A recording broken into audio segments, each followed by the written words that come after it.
Hello Total War gamers, my name is Deacon and welcome back to our United Provinces campaign. And this campaign is going into a new upload schedule which involves Tuesdays and Fridays. So from now on you can expect this series to be continued twice a week on those specific days. Now we're going to continue where we left things off last time, and as I'm used to, reviewing every theater of trade and war each turn, specifically to see if there's any enemy fleets approaching so we can anticipate, or if there's any trade nodes available for occupation. And right now this one's still occupied. We've been lucky last time with the Brazilian theater, because suddenly Spain attacked and opened up the Portuguese trade node here. However, if and when a war with Spain starts, then immediately we're going to have stuff to do here. In fact, we're going to have to send over another ship so we can free up this fleet in case we need to chase off some attackers. Now we are at war with France, and we're going to attack this army, then withdraw, replenish, and then attack their main settlement, or however long it's going to take to reduce them. The Spanish have not declared war on us, even though France is their loyal ally. They've refrained from getting involved. So that does help us out quite a lot. And right now I can't see any French fleets out in the open. These two would be nice to catch, but right now, oh, in fact I can. I'm gonna move over my 5th rate and blockade their port. See if they wanna sally on the next turn. Here's also a fleet. That's actually a lot more interesting to capture. So what I think they'll do, and what I'd want them to do, is to come over and try and fight me with their 5 different ships, in which case we'll capture one of the 6th rates, or maybe 2, depending on how we're doing revenue wise. 2k in the plus still. But we need to watch our costs and revenue, because we've increased our army here quite a bit. Spain is now going nuts, recruiting tons of militia, and we now have alliances secured with Westphalia and Hanover. And Westphalia dropped out of this alliance due to war with France. Let's see who they are allied to now. Perhaps they're still allied to France. But no, they're only allied to Hanover. So we're going to try and request an alliance again. So now they're allied to us again. They still have military access. Well, now alliances aren't worth very much in Empire. They're broken on a whim, whenever it suits them. So I'm not going to count on them behaving. France, however, has already declared open war, and I'm expecting Spain to soon follow. But first things first, it's now up to us to strike first. And we have a total of 7 units here, while they have a total of 5, the majority of which are native bowmen. But I think, however, they will make short work of our militia. However, the colonial line and the bowmen are on par with them. We outnumber them, and we have 2 melee units that we can use for flanking. So let's see how we fare. Even the balance bar says this engagement is in our favor. Let's make a little save game here. Whatever. One of the native bowmen is their general, so I'll try and kill him off first. My general, however, is quite squishy. It's not the kind of cavalry unit I can send in and deal damage with. It's a nice extra for when they're already diminished. So when they're close to routing, when they're wavering, then maybe a rear attack on them will be useful.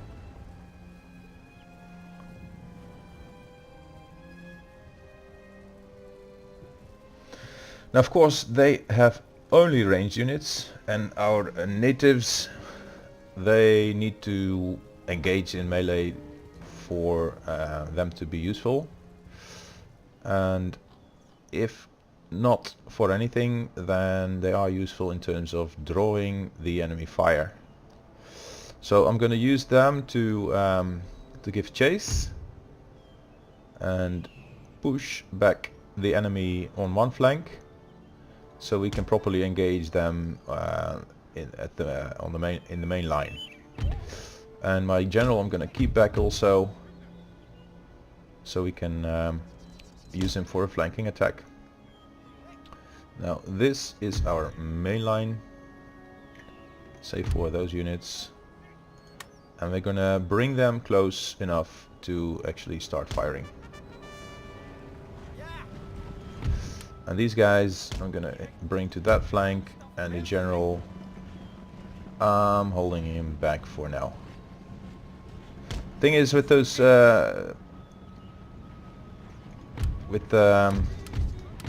bowmen is they can hide in the open,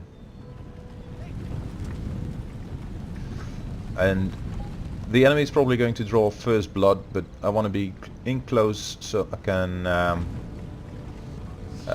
use my fire to effect.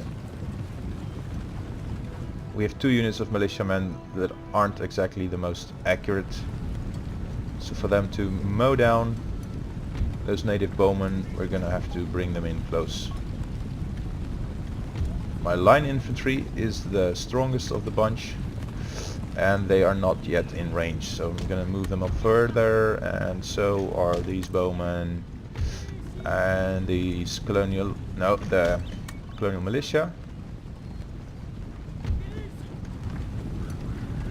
Now, fire has not yet been opened, not by anyone.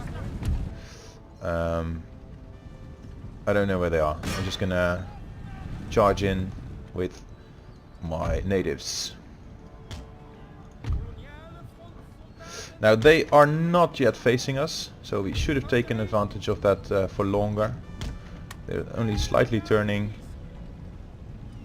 and the problem is that right now I have no visibility on these guys, and I want them to start firing. Now I'm gonna see if I can make them a little nervous. My guys are in the trees. Oh wow, look. They are now coming towards us here. So I'm gonna push in these guys. And he has 5 units. So here they are. The majority of them is here. Those 2 units can handle whatever is left of that single unit over there.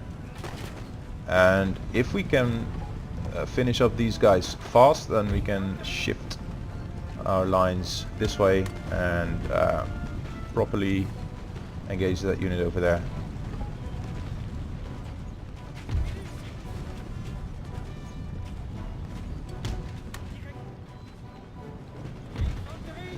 These guys are giving chase.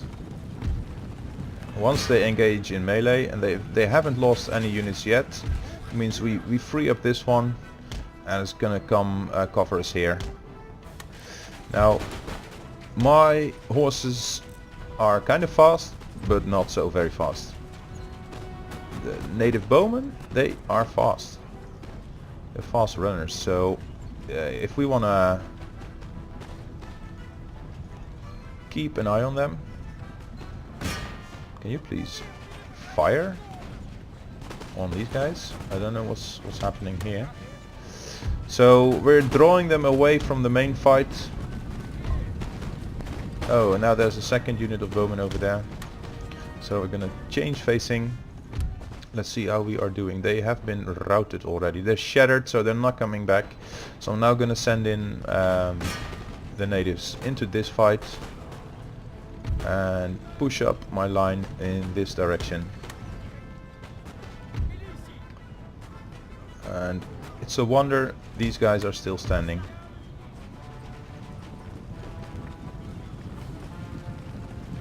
So I'm gonna bring them even closer than they are now, and they basically need to route. They are routing now.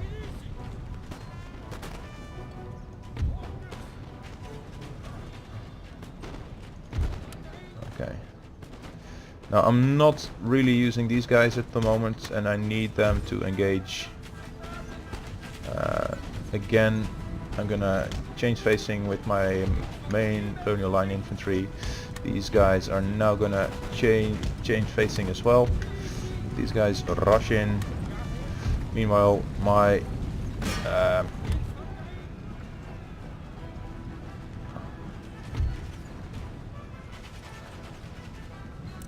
so I'm gonna need these bowmen here as fast as we can, so they can basically hold off this unit of native bowmen.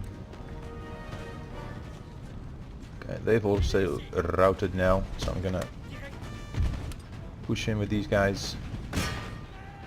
Oh, no, I'm missing a unit. Where are the bowmen that were previously... Oh, I've already brought them in here. Oh, oops. These guys have come back from routing, so right now we have 2 units field of fire. Now my colonial line is truly suffering. So now we have the melee engaging here, and we're also gonna send in our cavalry to pin them down and just hope our general doesn't die. So right now we are winning, and we have them outnumbered. We had them outnumbered for a while. Our bowmen are doing alright, but my my colonial line has suffered quite a bit really, and so have the militia troops, who aren't firing even while they're on fire at will. And now my militia troops are routing, which is beyond my understanding. So now I'm gonna draw out my general, pull him back, and hope that my foot guys, regiment of foot native warrior auxiliary, that they can do the job. See if I can pull off a rear charge. These guys should be back.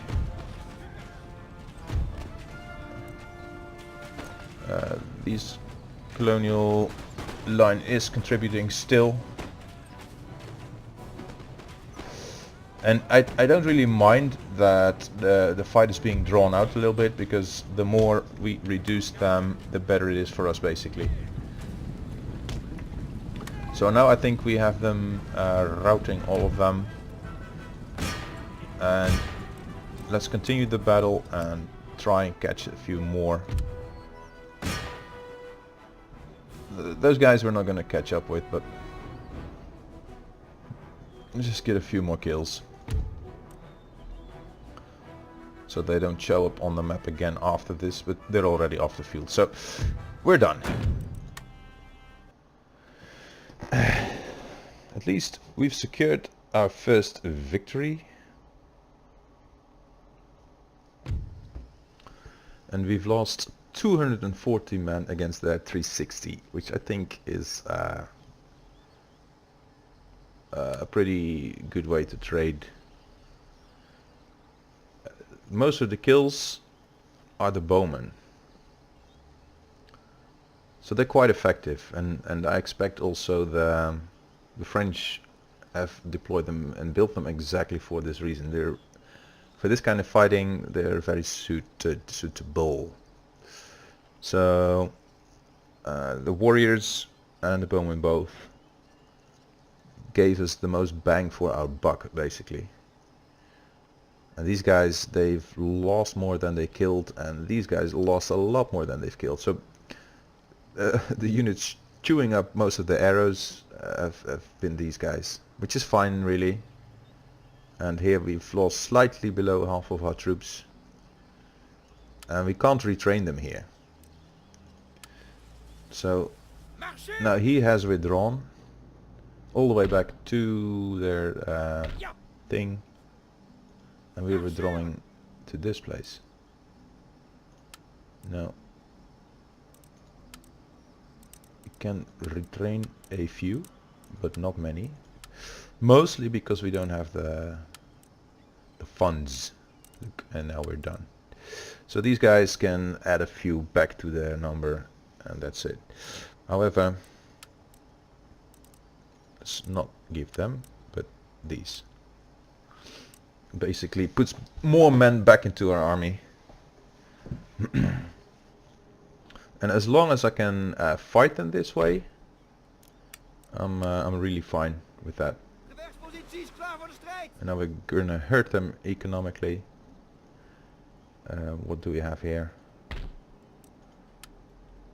Something to destroy that port with. That's another advantage of the war with France, is we can pick off Martinique. So right now I think we're done diplomacy wise, and what do I want to see? Let's keep an eye on where we have a conflict going, and that's here. Because I generally don't show the CPU movements. Look, here is France with 2 6 rates, 3 6 rates and a brig. So that's going to be really, really interesting.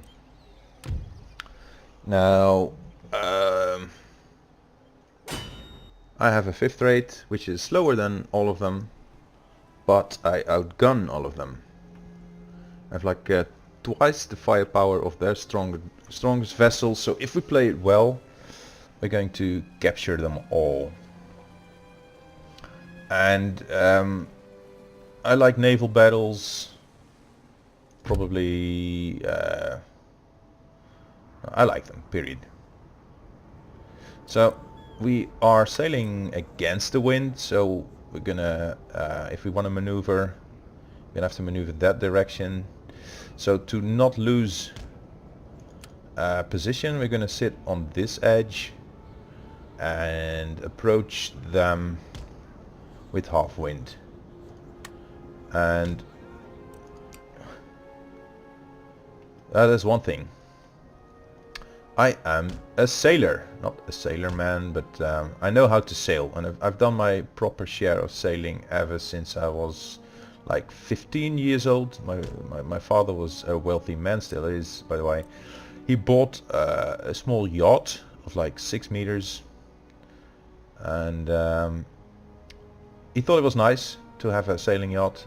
He just didn't know how to sail. So I went to the library and read a book on sailing, and then I taught myself how to sail with the book in hand. And well, I thought it was fun. I was making all kinds of fun trips with one of my friends, and then at some point my dad suggested that he also join and come sailing for once. So when we went out the first time, there was quite a gush of wind, really.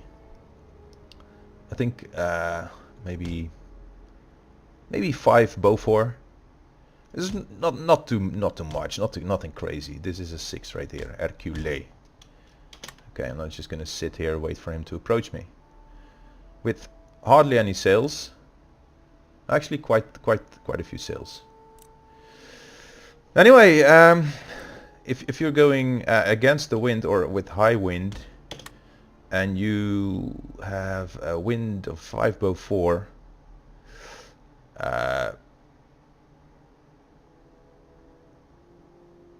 it's gonna blow you at quite an angle. So I think we were close to 45 degrees or so.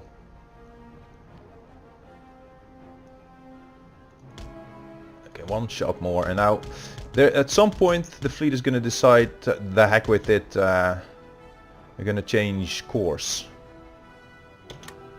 In fact, the French brigs I found to have the strongest IA. Yeah, IA. No, AI. There it comes. See, so the only real threat to me is when they have range. They're gonna go sideways like this and lose a volley on us. And that brig has the speed. It's faster than considerably faster than the 6 rates. And if it damages our sails, then it can really put on a lot of hurt. So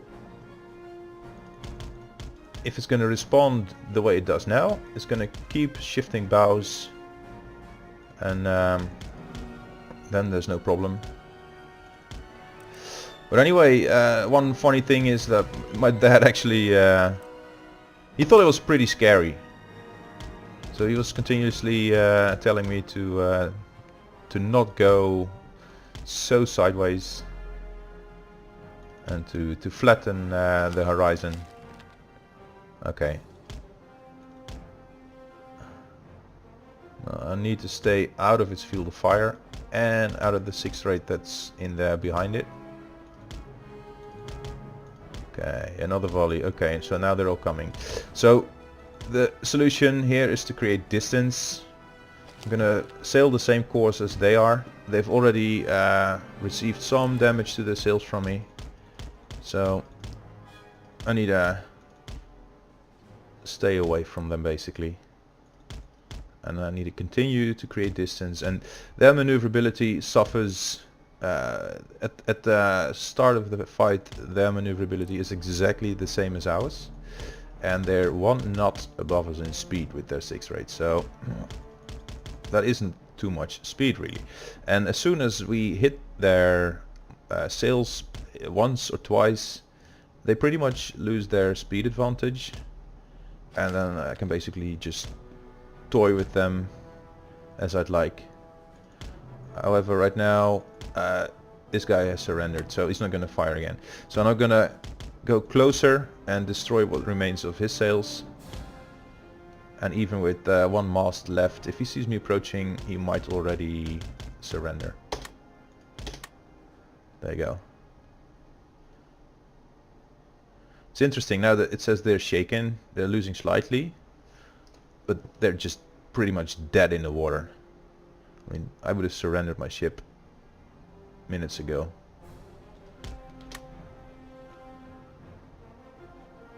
Okay, now let's turn to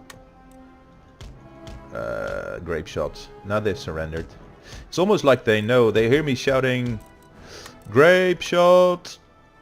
The next thing that happens, my crew is now ignoring these 2 vessels, so they're no longer shooting at it. If I get too close, they will still give us musket fire, even though they've surrendered. Routing crews will still man the sails, man the guns, fire, and so on. But surrendered crews, they no longer sail, nor do they fire their main guns. But they do fire muskets, and that can still hurt our crew. Now we're gonna have the choice. Are we going to add 1 or 2 6th rates to our cause? I'd much rather conquer 5th rates. It's just I can do exactly the same thing with 6th rate as I can with 5th rate. It goes a lot faster with the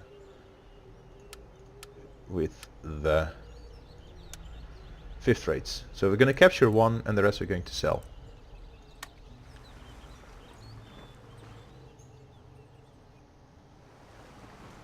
And this is something I was not counting on. And with 2... Oh, okay.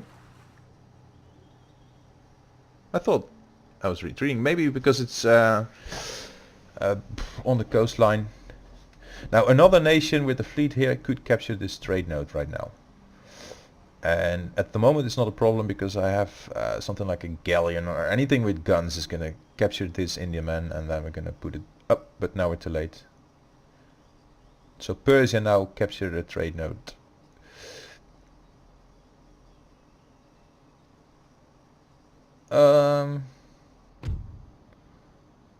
But then again, I usually manage to spot agents. There was a second agent spawned. Here he is. So he's going to move into our... Can you please move out? No. Okay. Lists, agents, Amsterdam, and now you can move. No. Okay. Why can't you move? Can't select him.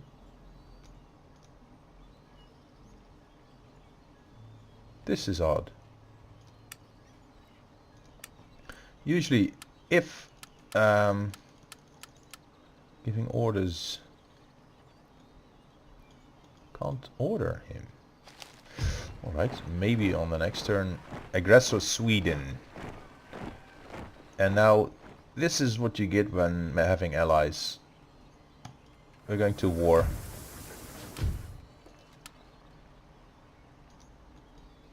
And now he can move. Okay. Utrecht.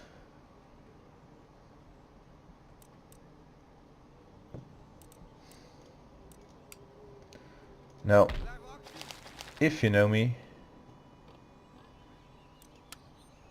Okay, here's something to know. Let me put it that way. I really regret losing that that trade node like that. I'd be capable of going to war with them just to get it back. However, this is not the case. They have one lousy Indiaman that I'm now going to attack. And okay, there we go. I'm gonna add it to my fleet. Thing is, we really aren't losing any money over one lost trade node, because it just means we're gonna have more Indiamen to put in the other trade nodes that are left to us, and the game will be finished because before all those trade nodes are filled up with vessels, really. And if not, then we're already so filthy rich that it's no longer too much of a challenge anyway. So we can do without. It's just I have these well, I wouldn't call it OCD, because that's already been used way too much by people. It's like something everyone says. But yeah, I'm more like the completionist kind of guy. I want to collect all the trade nodes for myself. That I think is a better explanation. I'm a collector. I collect trade nodes and I collect ships. So I'm here to collect France. Idiot. You moron. What were you thinking? Today you're in the business of handing out free Indiamen. Come, my baby. And one of the things I'd like to have later is the technology that increases the reload rate, so we can fire faster. And if also there is like copper hulls or something. Anyway, anything that increases battle speed, of course, is always a great win. So battle speed and reload speed, those are the kind of buffs I love to have. Now, in spite of his sail reduction, he still lost a mast there. So he's gonna lose another soon enough.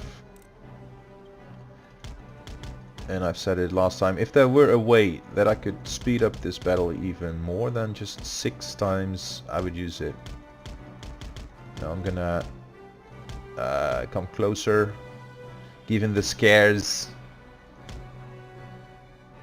because he no longer has the maneuvering speed to outmaneuver me. He's not gonna get off not a single volley on me. So reload speed is funny for when you're in this situation. So now I no longer need to clickety-click press buttons like mad, but if my volleys would have gone off faster, then I could just sit there and gun him down basically. And now he's wavering, but when you come in close they tend to rout sooner.